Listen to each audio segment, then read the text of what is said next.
Boston to Washington. I did not take the Acela Express from Boston to Washington this time.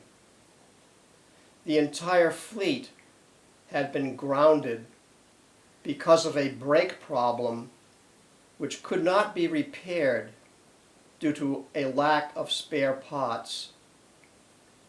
During my last trip on this train, I read in USA Today that the Senate had been doing little else for the past 6 months except filibuster and argue about rules.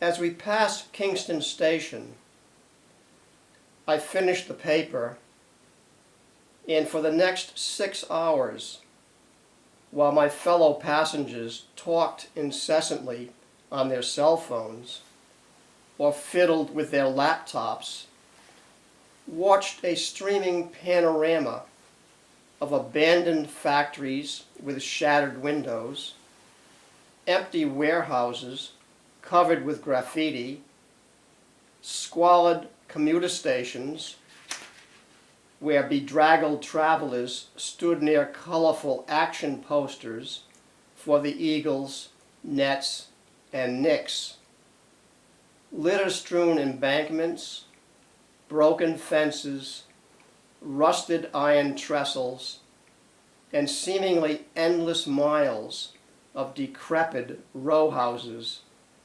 extending down the East Coast from New Haven to Union Station, in the city where important decisions are made.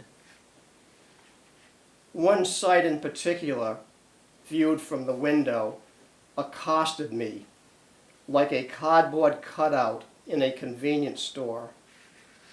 3 Amtrak workers outside Penn Station, wearing soiled muscle shirts and yellow hard hats, holding cigarettes, standing on oil-soaked gravel, amidst a complex maze of tracks, soot-covered granite abutments, and battered utility boxes, all of them grinning broadly as our train pulled out, heading south.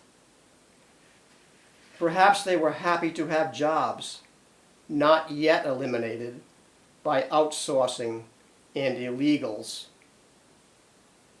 This time, I drove down that Mississippi of filth known as Route 95 and the New Jersey Turnpike, watching with wonder as eager hordes sought refreshment at foul, worn-out rest areas named for the likes of Molly Pitcher, Vince Lombardi, and Walt Whitman.